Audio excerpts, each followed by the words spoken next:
What do we do when it's supposed to be the most cheerful time and I'm the saddest I've ever been? Oh. And then it's just this cycle. And so that was a great point. Okay, you're over here dropping freaking bars on today's podcast. Thank you. My man is wise.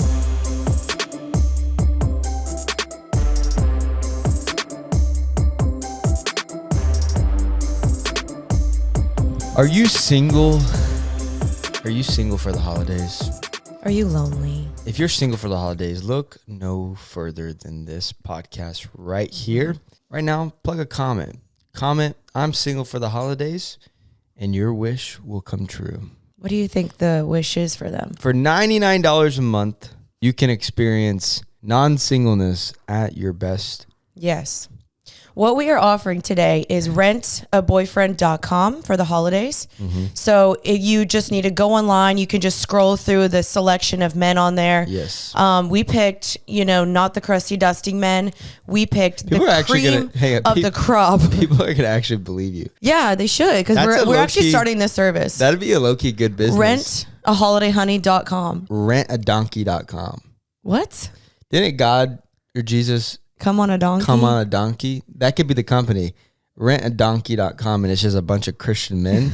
They're like, how much would we price I don't know. a good Christian man at? I think a solid Christian man. How much a month? Is hard to find. How much a month? I think that's like $100 a month. $100 a month. So they don't come by often. If you miss a payment, do you lose your boyfriend? Yeah, you lose boyfriend privileges.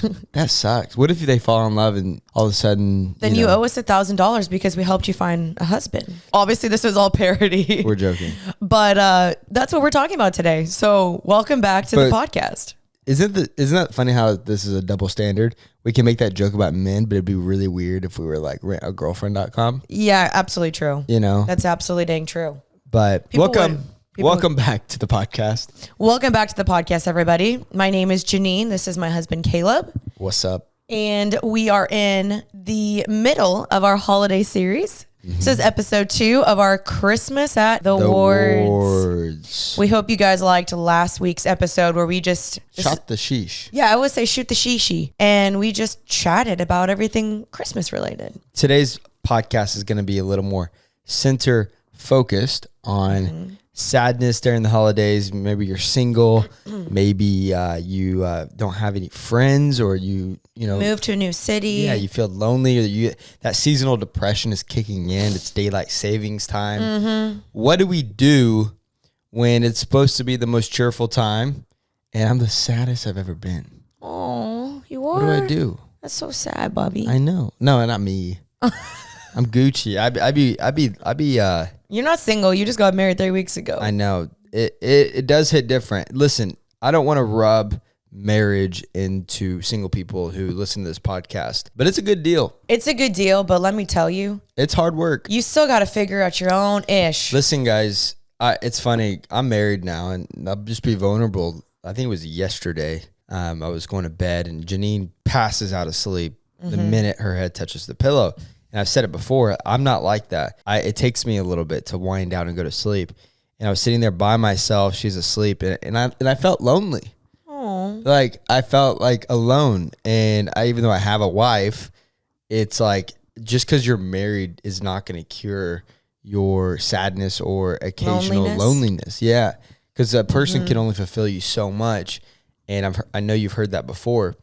You're probably like, it's easy for you to say, listen, it's not as lonely. Being married is not as lonely as being single. Yeah. So we're going to talk about singleness. We're going to talk about loneliness. If you aren't in a relationship, or if you are in a relationship, this podcast is still for you. We're going to be talking about a lot of other things as well. Jeanine and I have some singleness experience. Probably more me than you. I was single probably more than you were single. Well, I do have 4 more years of life on you. You got half a decade on me. But that is true. That was mean. That took a while to say. I had to process that one for a second. I was like, wait a dang minute. We both had seasons of singleness, 100%. There were a lot of Christmases for me where I was sad girl hour. I remember one Christmas, oh my gosh, it was like my most depressing Christmas. We went to my sister's house in Austin, and I was single for already like 2 years at this point. And all my siblings, my 3 sisters, were all taking pictures with their husbands underneath the mistletoe. And they're all getting their their little cute little kissy photos. And guess who took the photos? Me. You. Yeah, I was depressing. Wait, are you going to turn it up? That's so mean. And every time I took a picture, I was just getting more angry. So I understand the feeling when your sisters are all snuggled up with their mans and you were just alone with your nephew.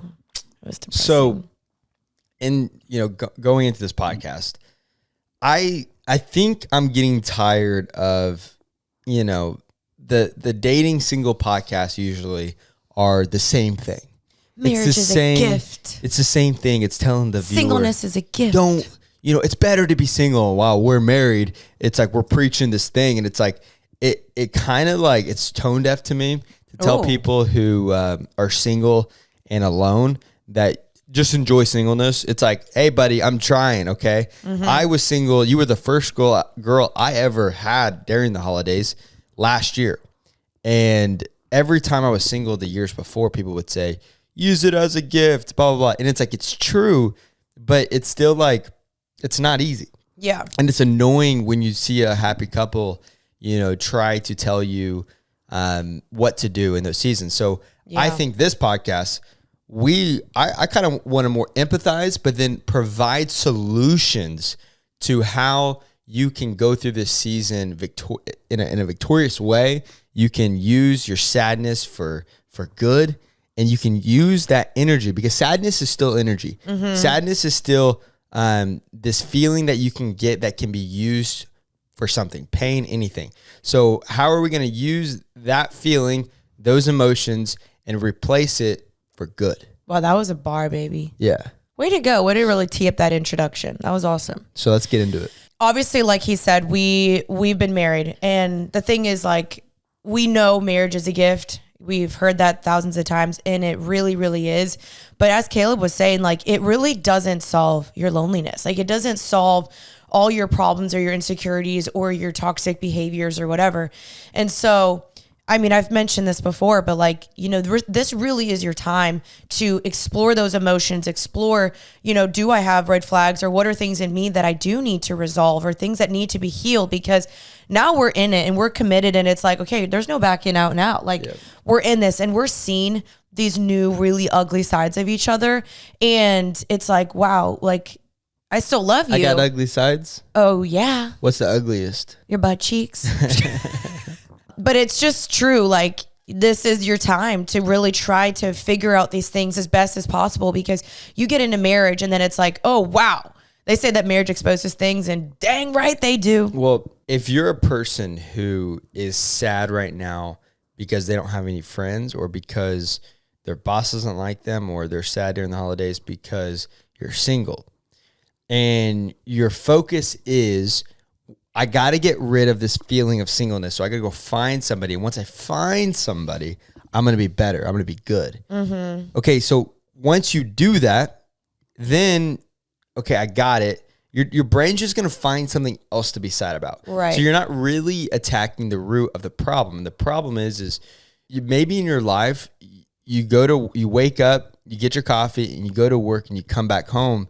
And that's really it. You watch Netflix and go to bed. Mm-hmm. There's nothing there there's nothing there. It's like, of course you're sad. Maybe it's reading. Maybe it's an athletic ability. Maybe it's serving. It should be serving no matter what, of some capacity. Stepping outside of your comfort zones to find, it's like you're on this path and it's like you keep getting the same results. And it's like, okay, what can we do to deviate on the path to change the results if you are sad? Well, it's more like this, in my opinion. It's more like, okay, I'm sad, but also at the same time, I'm working towards this goal and this dream.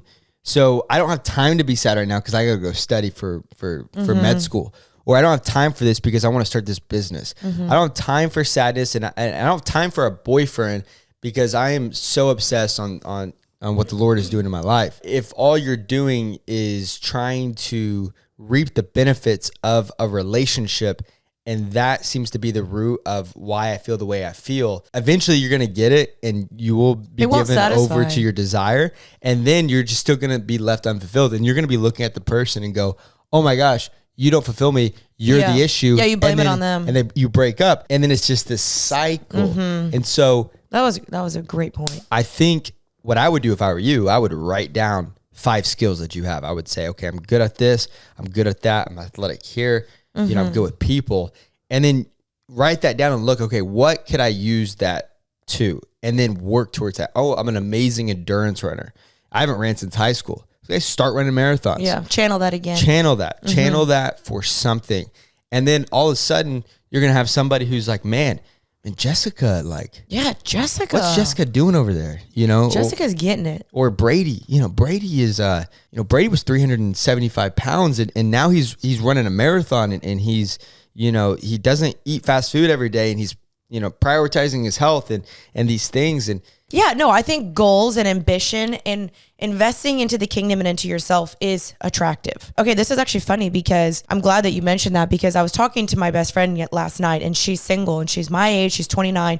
She's, you know, starting to go on dates, and what she decided to do with her singleness instead, like before, you know, I've known her for many years, she would kind of just like wait around, or she would just kind of go to work. Same thing you said, go to work, watch Netflix, go to her Bible study and kind of go home. She decided this year to invest into college students. So she's leading like 20 college students to the Lord. She meets with them. She goes and walks with them. She plans these events, and she started going on recent dates with this guy. And he was like, this is so attractive about you. So when you just get busy serving God, investing in the kingdom, and just doing things apart from just like yourself, like outside of yourself, I think it's just attractive. But the thing is, she's not doing it to be like, oh my gosh, by me doing this, a man's going to fall in love with me.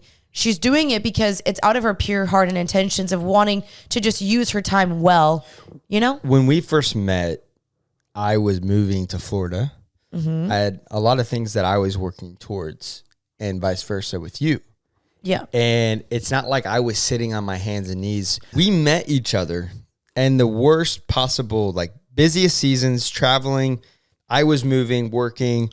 And we found each other in like from like a logistical standpoint. It wasn't it didn't meet the eye very well. But that was so attractive, I think, to us, that it wasn't like, oh, you know, you're not doing anything with your life. And I think that for me, my reasoning for wanting to do what I was doing was never to get a girlfriend necessarily, but it was like, man, at the end of the day, it's really just me. You know, even if you're married and you got a spouse, eventually, like, you are going to be held responsible for how you handle your life. It's not you. You're not going to be held responsible for my actions. And I still got to walk in a way that is living some type of fulfillment in my life, or I'm just going to be left sad, lonely, and depressed because I thought that you were going to solve all my issues and all my problems. It's so true. That's such a good point. In the sense that you still got to live your life. Yeah. Like we still, you know, go to the gym. We still have our regular routines. You have to still read the Bible for yourself. You have to still pray by yourself. We still have to have some sort of autonomy and responsibility and accountability within our relationship with the Lord and our self. Like I can't force you to work out and eat healthy. Like you've still got to do that for yourself.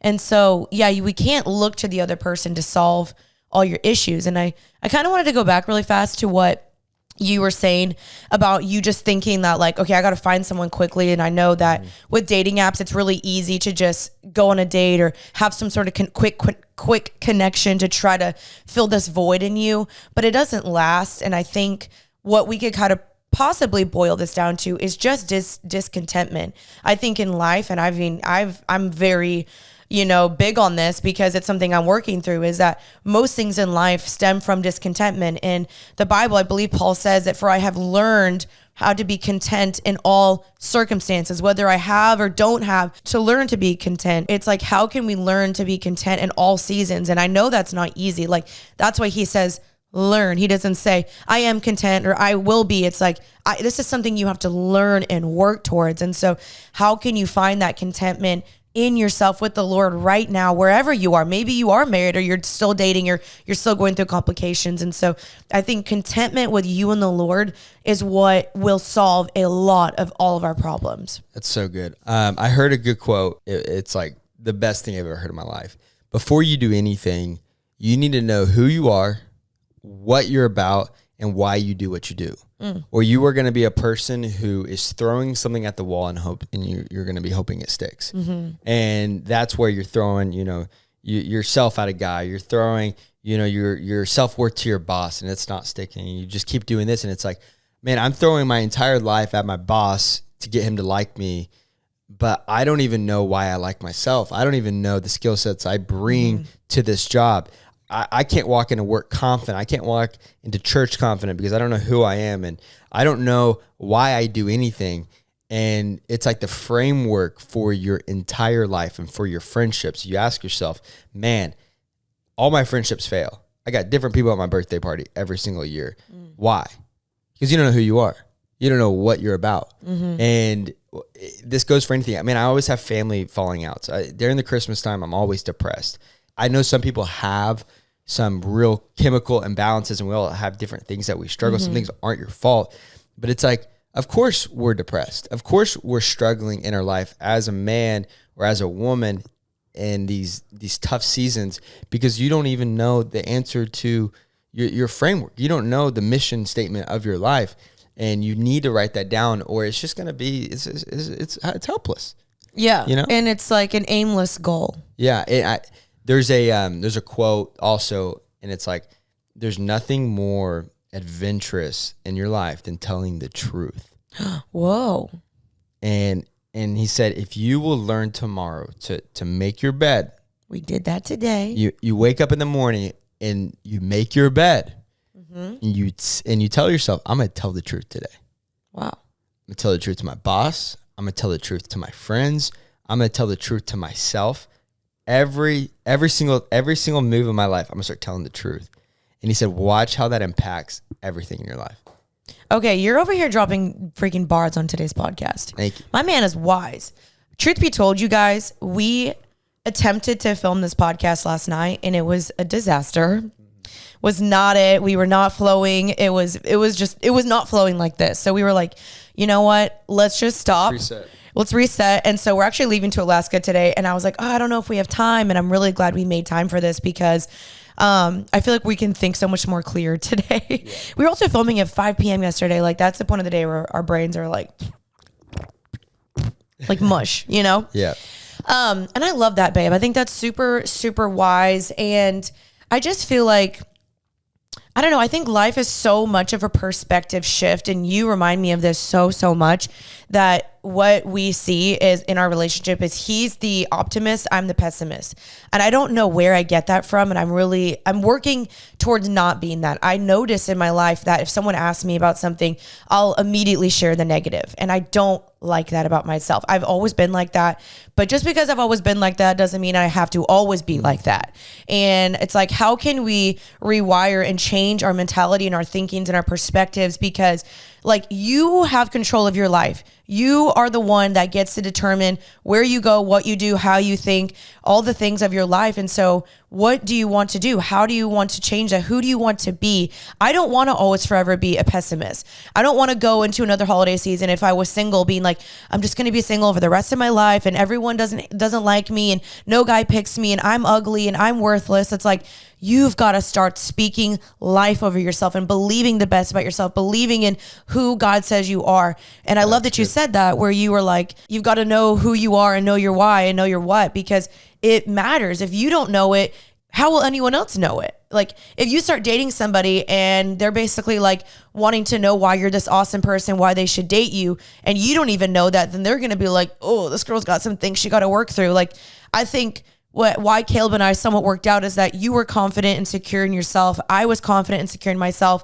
Of course, we have a little bit of insecurities, but for the most part, I feel like we really worked through those things. And then we also worked with those things together. Yeah. But I think apart from me before, you were very confident in who you were. Yeah. And that was really attractive to me. Thank you. Well, that was a word. It's more complicated than just, hey man, go serve, go, be a gift, your singleness and your loneliness, or maybe you're dating and you're married, and it's like, submit to your husband, that's what you're called to do. It's like, we are saying a lot of these like things and these biblical buzzwords, like be content, and it's like, man, I don't even know why I feel like this. I just feel sad. It's just sometimes personally, she's like, what's wrong? I'm like, I don't really know. I just feel sad. And what I've realized is like, wow, I feel sad. I've read my Bible. I've prayed. I've tried to talk to Jesus. I don't hear him. I'm kind of paranoid that my friends don't like me. All these things are happening. I am content, but I can't help to feel the way I feel. Yeah. And what I've realized is, man, when I like feel that, I get up and go, you know what? I'm gonna go to the gym. I'm gonna go work out. As I'm working out, I'm like, man, this isn't, life's not that bad. I have a barbell on my shoulders and I'm squatting, and it's like, man, if I don't lift up, I'm gonna die right now. And my brain's not focused on all the things that I'm struggling with in my life. My brain is focused on getting this bar up. And you start tricking your brain into, wow, I just succeeded in that. And then all of a sudden, it's like I'm doing these reps and working out. It's like, oh, I just ran 2 miles. That was a success. And so you have some chemical things that are happening in your brain. It's a reward system. It's a dopamine hit. And you're firing these muscles in your brain. And you don't realize, man, all I really needed was just get my body active. And I found Lord on that 3rd mile when I didn't think I could go any longer. And I think the Lord just sometimes wants us to get up and go do something, whatever that is. It's like in the Bible when he says to the guy that was lame and he's blaming all these excuses, like he couldn't walk. And Jesus literally says to him, get up and go. Like, go, no, don't sin anymore. Don't go back to the mat. And the guy's making all the excuses of like, well, no one helped me and I didn't do this and da da da. And Jesus was basically like, look, you've been healed. I've given you the freedom and the access to be healed. I've given you the tools. Get up and stop sitting on your mat and having a pity party. He's like, go. Yeah. Now, on the other side of that, there are times when, like you said, and I'm glad you touched upon that, where like you just are sad. I've had so many days where like I don't know, I think I've shared this to you before. Like, I think I had it literally 2 days ago. I will get this wave of like this dark, weird sadness over me. And I cannot pinpoint. I've had this literally ever since I was like 7 years old. It's like this wave of like sadness just comes over me. And I feel so empty. Yeah. And I don't know how to describe it. I don't know why it happens. It'll come for like 30 minutes and then it'll leave. But sometimes you just got to feel that. Sometimes you've just got to linger in that. And like for me, what I like to do is I just like put on worship music, or I just journal through that of like, okay, I feel sad right now and I don't really know why, but it's important to let yourself feel that, because you don't always want to just go run and cope and be like, okay, let me get on the dating apps. Let me go on Instagram. Let me just go to the gym and pretend like everything's fine. Like, yes, you could do both, but I think sometimes you just got to sit in that and be like, I'm sad, or I'm pissed off, or God, I'm pretty mad at you. I don't feel you right now. Why are you far away from me? And I think it's in those moments of like lamenting or being sad or discouraged that sometimes we can find God the most, because even though he's far, we can see him show up in different ways. Or when he does show up, you're like, wow, I praise you even more in the high moments, because when I don't feel you, it's a scary place to be. And I want those high moments because it makes me appreciate God so much more. And we sometimes need those valleys to appreciate the mountaintops. And you also... That was good, babe. You also need to look at your surroundings of, man, when I'm feeling like this and this like wilderness, if you are lucky enough to have friends, a lot of times we can push those externals. Like most of us have good family members, maybe one family member. That's a low cuckoo. No, I'm saying. Oh, you have one family member. Maybe you have one family member who loves you. Oh, yeah.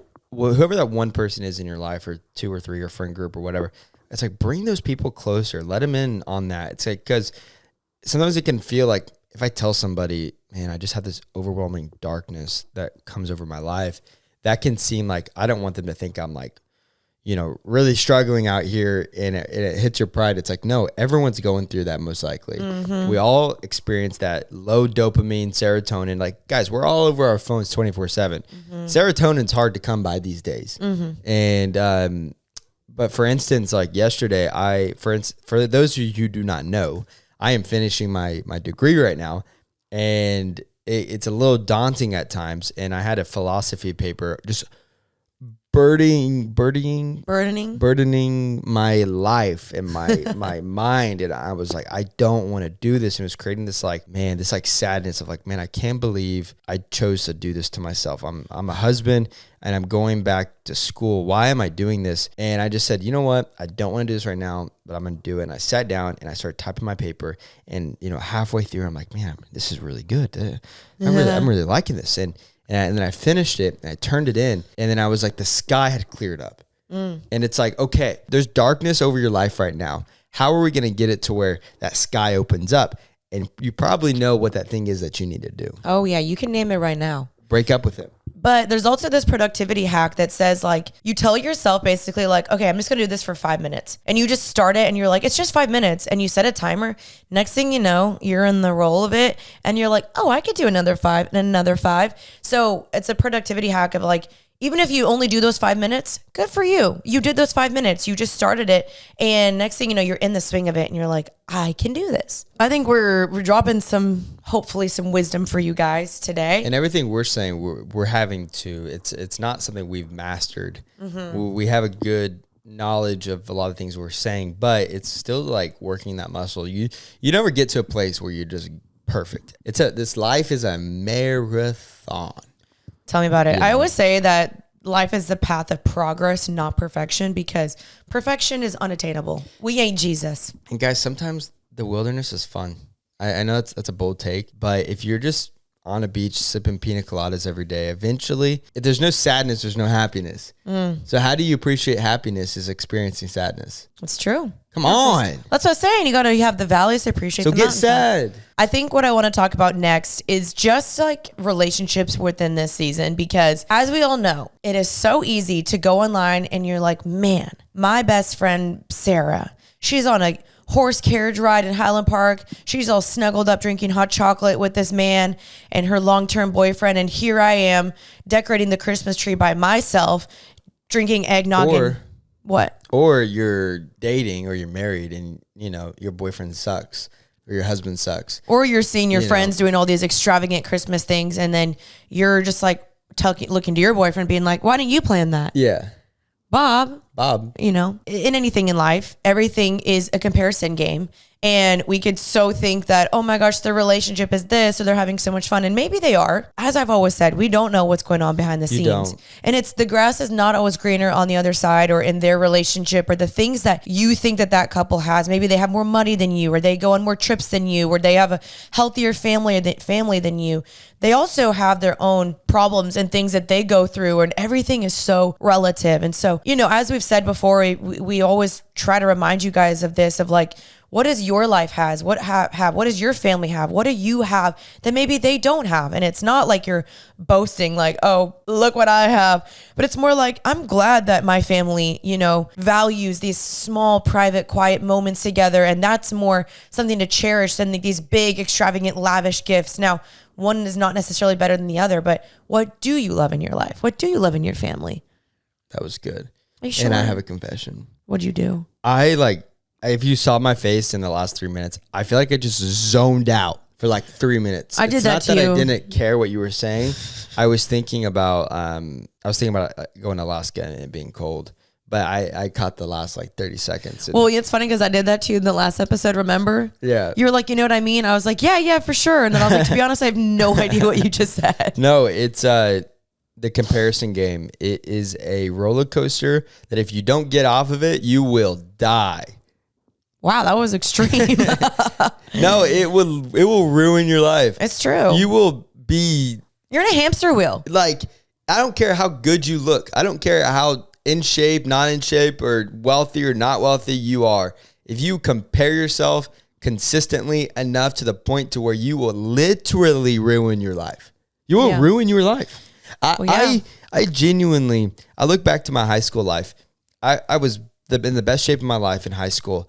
And I was the most miserable man. I mean, I struggled. I had so much freaking body dysmorphia and insecurity about myself and the way that I looked. And I look back and I was like, man, that was a skinny dude. And I thought I was fat. I genuinely thought I was fat because it stemmed from a childhood getting bean dipped in middle school and, you know, getting made fun of and all these things. And I just I would see somebody who had like the skinny body or the muscles that I wanted in high school. And I would literally see that, and it would cause me to be so mad, and other people's walk would change the way that I walked. And it just like, man, it ruined my high school. Aww. And I wish I could go back and know what I know now and give myself so much more confidence. Like I would just trade a little bit of confidence now for my high school self. And so the question is, how do I get out of that hamster wheel? Mm-hmm. I don't know. It's hard. It's a lot of healing that the Lord needs to do in your heart, but it's a roller coaster. And if you don't get off of it, the Bible says to take every thought captive and make it obedient to Christ, or submit it to Christ, because it's so easy to see this one little moment, this one clip, this one thing that your friend got, and you just run with it. And now you're running in that hamster wheel. And that's why it's super important to immediately be like, nope, you got to take that thought captive and immediately be like, okay, God, no, what you have for me, you have for me. And you don't have that for anybody else. What you have for her or him, that's for them, and that's okay. God, that's what you've given them, but what have you given me? And be thankful. God, thank you for the things that you gave me. Thank you for my life, for my body, for my health, for my family, for my home. And immediately just take that thought captive. It doesn't have to be that whole spiel that I just did, but immediately being like, nope, I am not going to cave in to envying her life and her job and her thing or her whatever, because it will rob you. And it really is true, especially in this season. Like, you see her get this Mercedes Benz and you're like, oh, I got a Barbie car. Like, I didn't get anything, and that's okay. You know? So what do you do because I think some people have insecurity or comparison, and let's say it is singleness, or let's say it is weight. Let's say it is like, man, if I lost 100 pounds, I would feel a lot better about myself. Mm-hmm. And the only way to get rid of that insecurity is losing the weight. What do you do if someone just has like a tough thing that they're comparing? It's kind of like, it is true that maybe, take the thought captive, but the reality is there's some insecurities that until you deal with it, maybe it is, your debt situation. I'm insecure that I'm in debt, and I don't want to tell my boyfriend I'm $30,000 in credit card debt. And the only way to get rid of that insecurity is you got to pay off some debt. Right.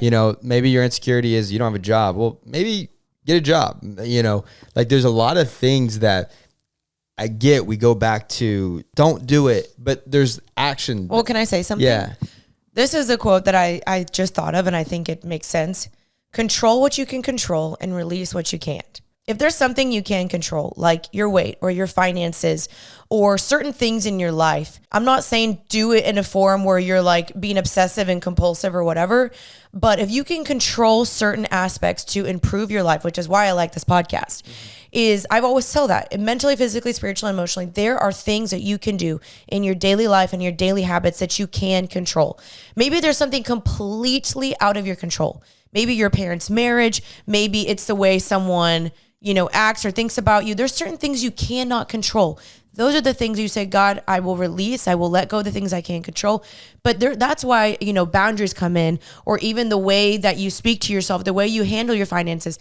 There are things that you have to be responsible for. We don't want to always shift blame and say, it's that person's fault. It's this. It's because of this. It's because my dad. It's like, what can you control and take responsibility and accountability for? And you have the power to improve your life, but that's up to you to do that. I have a story. I'm listening. Okay. For those of you who do not know, say that 5 times. For those of you who do not know. It's a hard word to say. For those who do not know. It's like Romans 7. Why do I do the things I don't want to do? So for those of you who do not know, I dislocated my patella tendon, patella is a funny word. Which is, if you don't know what that means, that's my kneecap, basically. I dislocated it, and the worst position you could dislocate it. I blew out all the cartilage sitting in my kneecap.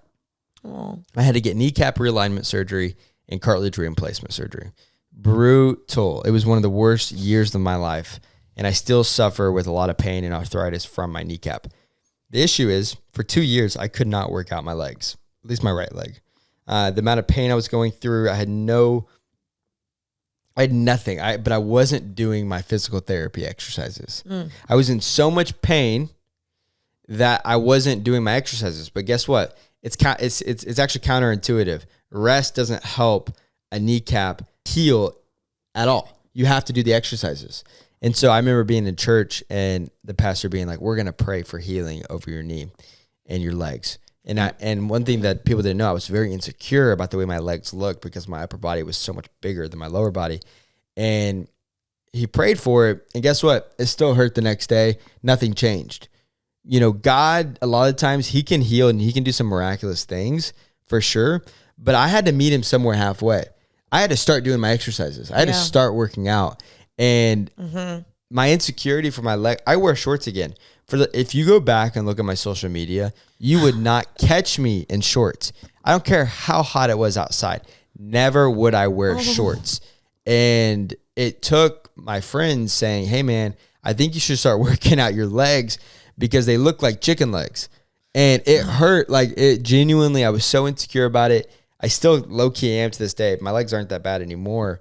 You've been working so hard, babe. But I do my exercises twice a week. I work out my legs. And that insecurity is gone. Like I'm not insecure about my legs anymore. But it wasn't because I took the thought captive. It wasn't because I found peace in necessarily like my prayer life. It was because I felt the Lord say, you're not doing anything. You're just expecting me to heal something when you are called to get up and do something. Meet me halfway. And I think that is a story that is for everything. Like it's for your finances. It's for, and I've said relationship status. And again, I do believe God has supernatural powers and he could heal my knee completely if he wanted to. But at the same time, like, why would he do that if he knows that I'm not going to, partner with him? I think that is such a good point. And I've mentioned that to y'all before, but like, obviously I do think I'm always going to preach first and foremost in any situation that you want to, submit your thoughts to Christ and you want to pray and you want to have a good relationship with God. But I've always said to you guys, you have to partner with God. You can't expect all these things to happen just hiding in your home or literally doing nothing. I mean, the Bible always shows like people led by faith, or even if they didn't know where they were going, they're like, I'm still going, or I'm believing, or I'm following this North Star, or whatever. Like there's so many stories in the Bible that people were led by faith. And so sometimes you just got to step out and say, man, God, I'm surrendered to you. I'm obedient to you. I know I'm not in willful sin. Direct me. And he will. And maybe you don't know where you're going. You don't know where that step is, or you don't know exactly what the results are going to lead to, but you're trusting in God. You're trusting in saying, God, I'm partnering with you. I don't know exactly where this is going, but I'm trying. I'm going to try versus me just sitting and doing nothing. I'm going to do something. And I think that's so much more appealing and attractive and awesome in you to just try to do something than nothing. And guess what? Now I get so excited to go work out my legs. Like I get so excited. I get to do my knee exercises. We're going to be in Alaska and everyone wants me to go skiing. And I want to take care of my knee so badly. I'm like, I'm not even going to go skiing because I want to work this thing out. I want to improve this to the best of my ability. And so what are 3 things that you can improve today? I got 3 things. Maybe you should say 3 things. What are 3 things that we can improve today based on our choices and our actions? I mean, I think I know for me personally, I could pray more. I think also secondly, I need to watch my negative thoughts. And thirdly, I probably should stop eating so much sugar. Okay. So what are we going to do? How are we going to pray more? Well, I think it's just finding times in between the busyness of your day just to slow down and just to worship the Lord. Like last night, for example, you were watching TV and I was packing and I put in worship music and I just thanked the Lord. Like I just had a moment with God. And I think that's the thing is people always want to portray it as like you're on your hands and your knees and you're just sobbing. And it's like sometimes you don't have time. It's finding those small pockets with the Lord of just like, hey, God, I'm acknowledging you. I love your presence. I'm here. I still love you. And I think sometimes it's those small moments that matter most than these grandiose public moments where people see you sobbing on the floor. I think it's finding those small, still quiet moments with the Lord. How are we going to eat less sugar? I think just holding each other accountable. I think something that was really helpful was in James Clear's book, Atomic Habits, of like asking yourself, is this candy contributing to the person that I want to be. If you say to yourself, like, I want to be a fit, healthy person, and you're about to just, rummage through the pantry and eat all this candy and all these snacks. Sometimes he says in the book, like, you have to stop and ask yourself, is this habit I'm about to do or this action I'm about to do going to contribute to the person I want to be, to my identity that I want to be with anything?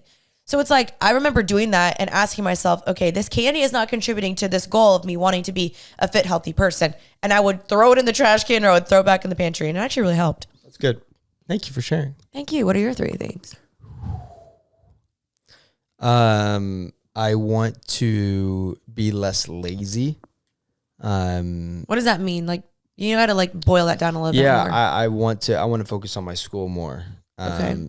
Because like in that book, James Clear, he talks about being very specific. Yeah. So what would that be? Yeah, like I want to, I feel like I am a procrastinator when it comes to like things I need to get done. So I want to procrastinate less. And I need to, number 2, utilize my mornings better. I realize I'm the most sharp in the mornings. Yeah. And I'm not as sharp in the afternoons. And so trying to figure out a way to prioritize that. Number 3 would sleep. I gotta figure out my sleeping problems. I don't get a full 8 hours every night. I feel like I'm running on 5 to 6 every night. And that's like a new thing for me over the last year that I've like really struggled with. And so the sleep thing. And I need to go to the doctor for that one too. Yeah, I think that there's some maybe sleep apnea things happening. Y'all, I haven't mentioned this yet, but this was something new that I learned from him since we've been married. Is he gets these absolute night terrors. Like even on our honeymoon, like obviously it was our first time sleeping together around this time. And in the middle of the night, I mean, you would literally shoot up out of bed and you're like, and I'm like, and I'm panicked because I'm like, oh my gosh. And I'm my like, heart's racing. I'm like a sensitive sleeper. So like I wake up and I'm freaked out. I'm like, what's going on? I mean, I think there's like a murder in the room. Yeah. But he wakes up and like literally panics and it scares me. He did it really bad the other day where he like shot out of bed, stood up. Like I was like so scared. And I was like, hey, I always have to calm him down. I'm like, you're fine. You're fine. You're fine. So that's something we've been learning in marriage. Yeah. So first of all, I just wanted to encourage you guys in this because I remember, so we last year, we've mentioned this, we broke up for 2 weeks. And in those 2 weeks, I remember being like, what am I going to do now that I'm single again? Because like, I didn't know if we were going to get back together. I didn't know when we would, if we were. I basically just got back to being busy. And not like trying to just cope, but I was like, what can I do to use this time really well? And what I did was instead, I thought of every single girl that I knew of, and I started a group text. And I ended up starting the single Dallas Girl Gang. And I literally started creating this community with these single girls. And I started one at my house. I hosted at my house. I did like a paint party. I literally started this thing where once a month, these girls, we would all meet up. And it was really cool because all these girls started finding community and friendships within this group text, and people would shoot in there like, who wants to go on a walk or who wants to go to this workout class with me? And so when you're in singleness, it's like, how can I use this to the best of my ability? Who do I know? Even if it's 3 girls that I know that are single, what can I do to start up? Maybe you can lead a Bible study, or you can go to a coffee shop, or you can start serving together or whatever. Like, but find ways to just serve together and benefit from this time together. And it's not that you want to like meet up with your single friends and like complain all the time and trauma bond, but it's like, how can you all use this season well together and find friendship? It's like when I talk to husbands now and I'm like, oh, you're going through that same thing I'm going through with my wife. You feel less crazy. Yeah. And you realize that, oh my gosh, we're all kind of running in the same season. And I think that is the goal for this podcast. And the goal I think you've always said is you've wanted this to be a place where you can sit down and just have an authentic, real conversation with the viewer about how practically you can listen to this and be like, oh, they're not just, a lot of people are talking in thin air and they said a lot of things without really saying anything at all. Yeah. I hope that this podcast spoke to just like, we didn't want to just speak to just like single people. We don't want to just come on here and focus on one individual. Like we want this to be like a place where everyone can come and listen, no matter if you're married, dating, single, or whatever.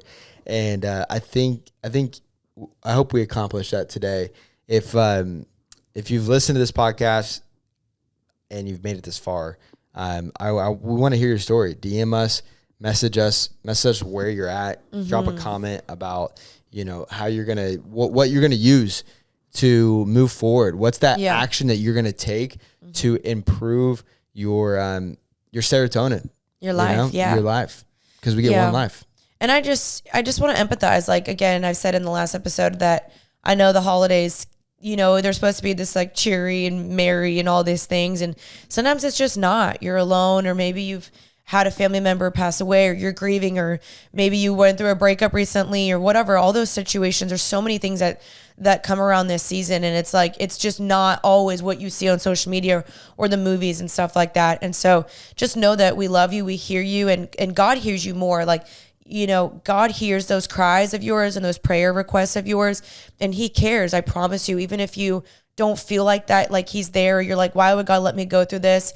He doesn't cause these pains. Sometimes he allows them, but it doesn't mean that he's the one causing them. And so I pray that you'll run back to him, and you'll know that he has a plan for your life, and whatever you're going through, like, it won't last forever. And maybe your life will look drastically different next Christmas, and you'll be like, man, I'm so glad I had that moment to be like, now I've made it, or now I'm in my dreams and all the prayers that I've prayed for. You're walking through that. And I pray that happens to you next Christmas, or maybe you're walking through that right now. But just know that these things won't last forever. And it's like, again, what can you control? That's a word. It's in the podcast with some questions that you guys sent. A lot of people want to know how we're splitting our time amongst our family for the holidays. So this is obviously our first Merry Christmas. And thankfully, our families are both not very strict on this. Yeah. My family, like, if I was like, hey, sorry, not coming, I'm going to go be with Kaleb's family, they wouldn't be mad at me. Of course, they would be bummed out.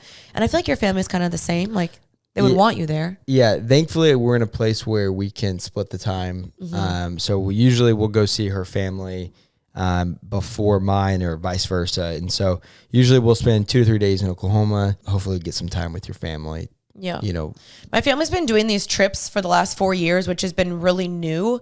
We did not grow up doing this at all. Like I said, if you listen to the last episode, but we've been doing trips. So the first year we did Seattle, then we did Montana, then we did Austin, and now we're doing Alaska, which is kind of crazy. My sister lives there, so it's been fun.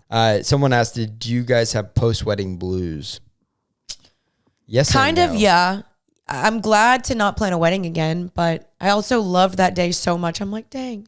I think I have dating blues of like, man, there was something so fun about coming over after not seeing you for, a good period, and just having to like remind ourselves like, oh, we have to be intentional about like, spending time with each other, making room for like fun moments and romantic moments. Yeah. Cause you can get so used to each other just hanging around. Like they're there, and like we've had so many married people tell us like this, like never stop dating. And so finding ways to be intentional and still surprise each other. They want to know about birth control when you're a Christian versus natural. I don't have a very strong opinion on that, to be honest. But we're not doing birth control just because of the effects I've seen it have on women. And I'm 29. I don't want to mess up my hormones or anything like that. And I've seen a lot of my friends go crazy on it, where they're like, I don't feel like myself. So I personally want to do that, but I'm not against birth control personally. That might be a hot take, and some people may come for me, but I don't know. I don't think it's the worst thing ever. I definitely think pray about it and discuss it with your partner, but find what works best for y'all. Yeah, it's good. How to set boundaries with your in-laws. Okay, I was talking to my friend about this last night, and what I've realized is, again, you can only control what you can control. So you can only control how you respond and react, but you cannot control the other person. And so I read this book, Goodbyes and Good Boundaries by Lisa Turkhurst, and she talks a lot about how you can't tell this person what to do. So you can only limit their access to you, or you can only say, hey, if you're not going to respect this or honor this, then I will restrict the access to what you have. So if this person keeps coming over to your house, or every time they come over, they keep doing the same action or doing this certain thing, and they're not honoring what you've asked, then you can say, hey, I'm sorry. Like, if you come over and every time you do this, I'm not going to let you come over. I'm not going to let you have access to the thing that you keep doing. And so it sucks, because it's like you kind of have to treat them like a child, but some people just do not have. Huh? Your in-laws? Yeah, or just people in general. Like, you kind of have to just restrict their access to certain things. It depends. I think all in-laws come with their own set of, it sucks. You spend all your time raising up this child, and then in a blink of an eye, one day they get married, and then you have to give them over completely, and now you don't get access. Yeah. I empathize with in-laws because I'm sure you put in all this time, all this money, all this equity. You just dropped a lot of money to help pay for a wedding, if that's if that happened. And so first, I think the biggest thing is to have empathy for your in-laws. The more mad your in-laws make you, the more miserable your life is going to be. Yeah. Because guess what? It doesn't matter really. A lot of times it's not about you. And if your wife is really close to your, her parents, and you can't stand her parents, that's tough. You have to figure out a way to honor them still. But if it's still in the beginning, just be patient. It doesn't have to be, you don't have to work this out overnight. Now there are I've seen some crazy in-laws. Thankfully, our in-laws aren't that bad. And my parents have their moments though. And so do my parents probably. But yeah. We're blessed. Genuinely, our parents honor our boundaries, and they're not too invasive. And so, but what I will say too regarding that is that your parents should not necessarily be your partner's responsibility. So like, I shouldn't expect Kaleb to have to set the boundaries and set the tone. Now, sometimes you kind of have to, because maybe your parents don't respect you and they'll respect your partner. But like, I have to be the one to communicate with my parents directly. Like, hey, we're not allowing this, or we're not doing this, or hey, if you keep coming over unannounced, like, please respect that. I shouldn't put that on Kaleb to do that. That should be my responsibility because that's my parents. Yeah. But if maybe your parents aren't listening, I'm not saying this is our situation, but if they don't respect you, then sometimes your partner has to step in for you. I know friends that they've had this happen where the husband has to step in because the mom is not respecting the daughter. And it's tough. You keep yawning. Did you have coffee this morning? Barely. So it's a different, interesting topic, but honor them when you can. Yeah, it's the classic. If my dad's disrespecting you, or my mom or somebody, it goes a long way to defend your significant other to your own parents. So if Jeanine's mom is disrespecting me, it's gonna go a lot of, hey, you're not gonna speak to my husband like that. Yeah. That, oh my gosh, will not only make your significant other feel so amazing, but that will set the standard of like, oh, I got to be more respectful. And so I think that will go a long way. And your spouse comes before your family now. For sure. It's just crazy. Yeah. Are you guys splurging on each other for gifts this year post-wedding? I don't think so. Plans for visiting Germany. So, fun fact, it's not really that fun, I guess. We were planning on going to Guatemala in January to visit my entire mom's side. And we were like looking at tickets, looking at Airbnbs, planning on doing it. And this whole political situation happened. And so we were like, dang it. So we weren't able to go because my mom was worried it wasn't going to be safe. And her family was like, don't come. So we were like, okay, let's go to my dad's side. So we were all planning on going to Germany. Tickets were super cheap. We looked again at like dates. We were like literally about to commit. And turns out pretty much like a third of my family was like, oh my gosh, my passport's expired, or we don't have passports. And so it didn't work out. And so we're kind of bummed out. But now we're going to Alaska. Yeah. I'm excited for Alaska. It's going to be so fun. We leave in an hour and a half, so we need to wrap it up. Wrap it up. All right. Let's lean in. Let's just make sure that you guys feel loved and seen and cared for. There's either probably 4 places you're listening to this podcast. Is either you're in your car, you're at the gym, you're sitting down on a couch, or you're in your bed, or you're doing something while, a chore while you're listening to this. Mm-hmm. Okay, so you're listening. I want you to look down. I want you to look to your left, and I want you to look to your right. I want you to clean what you need to clean. Where you're in your car and you look down at your cup holder, I need to do this too. Mm-hmm. And you got a little sticky stuff in your cup holder, and you got little stuff in your console. That's causing you anxiety, whether you know it or not. You're in your room and you see your dresser, and it has 7-Eleven cup and a McDonald's cup. I promise you, that's causing some type of anxiety. You're in your living room and your living room doesn't look too great. Let's set the scene for the rest of this December and for the holidays as a place. Wherever you're at, your place should be in order. And also it's a very, what's the word? Your place is like a very intimate, like environment for yourself. Yeah. And if that scene, it's a representation of you as well. For sure. And if that scene, if it's not the most simple, your car, if your car is not the most like safe place for you, you hate getting in your car because it's so dirty. Well, it's like, let's clean that out. Yeah. And I want the next podcast. We're going to come on the next podcast, and I want to see the comments, and I want to see people saying, hey, I did what you said on that. And I want to see how that actually impacts your week. So that'll be, this is Kaleb's strength. That'll be a little goal. I've seen him do this in his own life, but he calls people higher and challenges people all the time. You're so good at this. Well, I do it because I need to do it myself. If my guy friends are like, you need to make your bed, bro. Like, you need to clean your car. Tell me about it. It's not great. Okay, my thing that I want to close out on, and it's kind of what I said again, but reminding you that control what you can control and release what you can't. You can't control right now your relationship status. You can't control if you're going to meet someone anytime soon or if you're going to marry somebody. But what you can control is your walk with God, how you spend your time, how you're going to use this season, how you're going to look back on this, how you're going to prepare for January 1st. Like, we're not preparing for January 1st on January 1st. We're preparing for that now. And so what can you do to use your time really well and to fall in love with the Lord more and just become the best version of yourself, someone that you're so proud of? And we have still 2.5 weeks left of this month. And so let's use that to your best of ability. What does that mean? Like, you could read or start listening to podcasts or clean out your room, de-junk, declutter, find ways to give back, to serve. I mean, oftentimes we find so much fulfillment and purpose by blessing other people. And so I think sometimes it's thinking less of yourself. When we only think of ourselves, I think that's when anxiety is the highest, is because we're so wrapped up on me.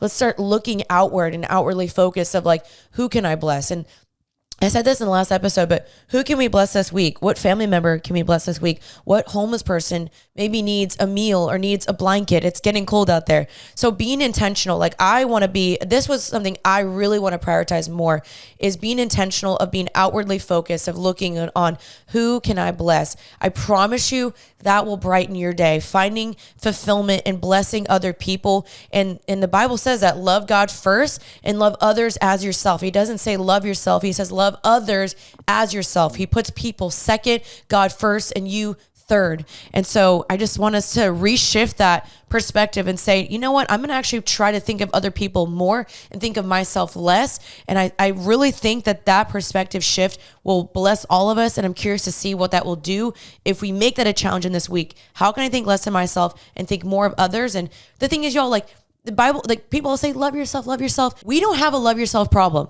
We love ourselves a little too much. We're obsessed with ourselves. We love ourselves more than anybody else in this world. Thinking about it we're selfish human beings innately. And so it's not a problem. So how can we love others first? How can I serve my husband before myself and my family before myself? And so it's a call to action for me and hopefully for you. Know your who, know your what, know your why, be more outwardly focused at the same time. Also make your bed. I think that is the summary of this podcast. Again, if you made it this far, we appreciate you so much. We appreciate every single person who listens to this podcast. You guys make our, you guys are a big... You make our days better as well. Yeah, you do. We love you guys. It's our favorite part of the week. We love reading the comments, and I mean, we get an occasional mean one, but we are so appreciative of the people that support us every week. You show up, you comment, you're engaged. I mean, truly, thank you. We're super excited for even season 5 and for the holidays, and Merry Christmas, you guys. This is the season about Jesus, and remember, we're doing the December Bible Challenge, so you can keep reading the book of Luke with me on there. And we'll have an episode when we get back from Alaska, but feel free to check out our content from there on YouTube and Instagram. And have so much fun. Yeah, life is too short. We got 3 weeks left till Christmas. Have so much fun. Grab some eggnog. Yeah. Listen to your Christmas music. And don't blow all your money. Blow some of it. You don't have to blow all of it. Blow a good portion. Like, obviously, be wise about that. Open a Macy's credit card like my wife did. Jeanine was like, babe, I got a code at Macy's. And I was like, oh, amazing. I got a good deal. She's like, I got a good deal. I opened a credit card because I got a good percentage. And I was like, as we started talking about it, she was like, maybe I shouldn't have opened a credit card. I should have called my husband. I'm not used to this yet. I'm not used to just making decisions on my own. And I was like, oop. Yeah. So should have done that. Are we canceling that Probably. Yeah. I did save like $200 on that jacket though. Yeah. I got myself a deal. And if you know me, I love a good deal. I love coupons. I love to find and finesse my way into a deal. Love you guys. It's all we really ever wanted. I love you guys. Thank you for being here. Comment down below your favorite Christmas activity and why. Or comment the reindeer. Let us know if you're sad. Let us know why. And let us know what we're going to do to overcome it. And we can pray for you. Bye-bye. We're off to Alaska. We love you guys. Thanks for listening to today's episode of Happy and Healthy. I post these every single Tuesday. If this podcast is a blessing to you, leave us a review. Let us know. We would really appreciate that. Share this episode with your friends. Follow our podcast Instagram, Happy and Healthy Podcast. And we'll see you next Tuesday. But until then, stay happy and healthy. Bye, guys. Bye.